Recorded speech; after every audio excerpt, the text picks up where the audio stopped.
नमस्कार, मैं हूं संजय शर्मा। आप देख रहे हैं 4 PM न्यूज़ नेटवर्क। अभी सरकार बनी नहीं है, मतलब योगी जी ने शपथ ली नहीं है, लेकिन योगी जी में और अखिलेश यादव में जंग शुरू हो गई है।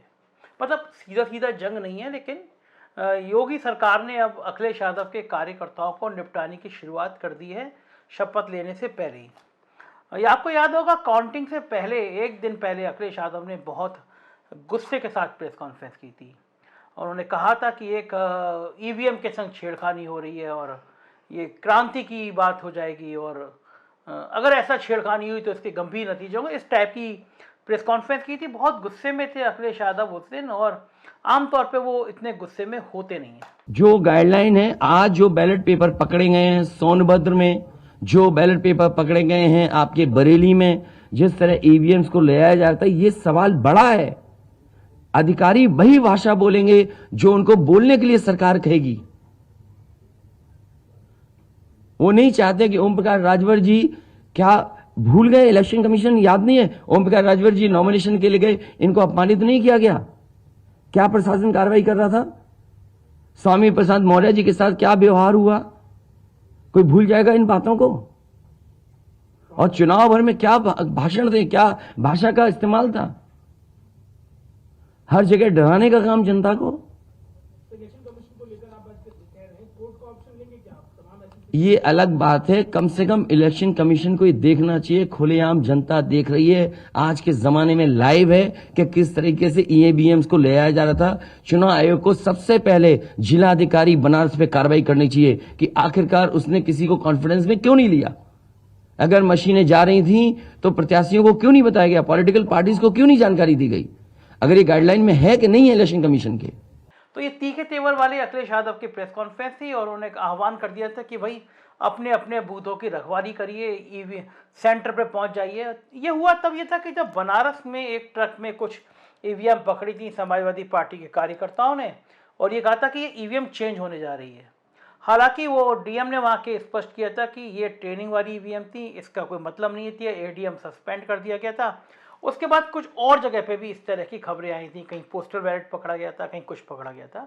तो उससे एक ये मैसेज समाजवादी पार्टी के कार्यकर्ताओं में गया कि भाई कुछ खेल होने वाला है।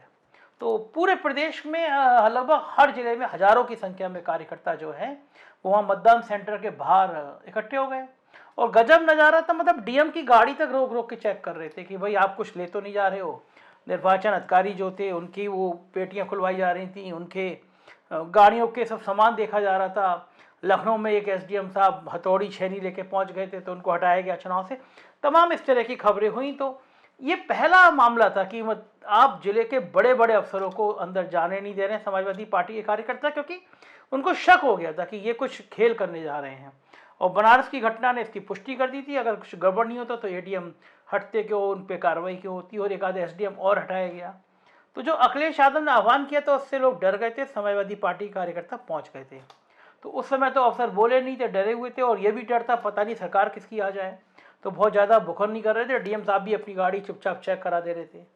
लेकिन जब नतीजे आ गए और योगी आदित्यनाथ की सरकार रिपीट हो गई, तो अब उन कार्यकर्ताओं से हिसाब किताब बराबर करने का मौका मिल गया। तो मेरे को जानकारी मिली है सैकड़ों एफआईआर हो गई हैं उत्तर प्रदेश के विभिन्न जिलों में। बस्ती में हुई है, पश्चिमी उत्तर प्रदेश में हुई है, कई जगह पे एफआईआर हुई हैं। और एफआईआर जो है अलग अलग कर्मचारियों से लिखाई गई है कि भाई हम ड्यूटी से वापस आ रहे थे और हमें रोका गया, मतदान में प्रभावित की गई। और मज़े की बात यह है, ये सारी एफआईआर जो है अधिकतर वो निर्वाचन आयोग के कार्यकाल जो था, जब तक लिस्ट नहीं हो रही है होती है दे देते हैं, पता जब निर्वाचन आयोग से भूमिका से बाहर आ जाते हैं उसी दौरान में लिखाई गई।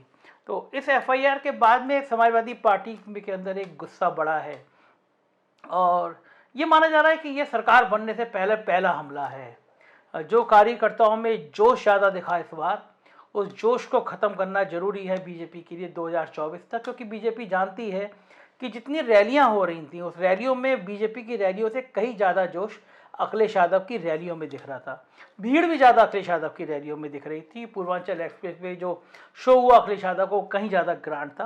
तो अब बीजेपी की रणनीति है कि चाहे मुकदमे लगाओ चाहे धमकाओ, मतलब ये जोश कम करना जरूरी है 2024 से पहले। वरना ऐसा नहीं होता कि अभी योगी आदित्यनाथ जी ने शपथ ली नहीं है उससे पहले इतनी बड़ी संख्या में एफआईआर हो जाए। और ये भी सब जानते हैं कि एफआईआर होती कैसे हैं, मतलब कोई अधिकारी, कोई जिले का डीएम, कोई जिले का एसडीएम, इतनी हिम्मत नहीं होती है कि वो पॉलिटिकल पार्टियों के खिलाफ एक मूवमेंट की तरह एफआईआर करा दे। मतलब बस्ती में भी हो रही है, हापुड़ में भी हो रही है, इस तरह के तमाम जगह पे एफआईआर हो रही है। तो वो जो निर्देश आते हैं ऊपर से ग्रीन सिग्नल जाता है कि भाई इन्होंने कुछ जहाँ जहाँ रोक के गाड़ी चेक की वहाँ एफआईआर लिखा दो। एफआईआर एक मनोवैज्ञानिक दबाव होता है। जब आपका नाम किसी थाने के एफआईआर में आ जाता है तो थोड़ा मेंटली प्रेशर में आ जाते हैं। भले उस एफआईआर में कोई बहुत ज़्यादा कानूनी आपका नुकसान ना होता हो। तमाम मुकदमे ऐसे लिखे गए हैं जिनमें कुछ उसको पता है कि कुछ नहीं होगा। जैसे पिछली सरकार में पत्रकारों पे भी बहुत मुकदमे दर्ज हुए थे। मिर्ज़ापुर वाला वो किस्सा आपको याद होगा कि वो नमक और रोटी वाला किस्सा था, पत्रकार ने दिखा दिया तो उस पर भी एफआईआर हुई। मुझे लगता है इस बार दिल्ली ने मना किया है कि पॉलिटिकल पार्टियों पे तो एफआईआर कराइए, लेकिन मीडिया या सामाजिक जो मूवमेंट करने वाले लोग हैं उनको थोड़ा सा एफआईआर वगैरह से दूर रखिए। क्योंकि दिल्ली का भी मानना है कि जो सोशल वर्कर्स होते हैं, एक्टिविस्ट होते हैं, जर्नलिस्ट होते हैं, इन पे जब एफआईआर होती है, इन पे कार्रवाई होती है तो इंटरनेशनल लेवल पे सरकार की बदनामी होती है। प्रधानमंत्री नरेंद्र मोदी दुनिया में क्या हो रहा है इसका बड़ा ध्यान रखते हैं।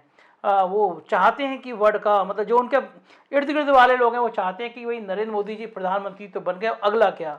तो अगला उनका मन में है कि उनको देश में नोबल, दुनिया में उनको नोबल पुरस्कार मिले। नोबल पुरस्कार बड़ी अच्छी स्थिति में वहाँ आता है, आदमी बड़ा ब्रांड होता है।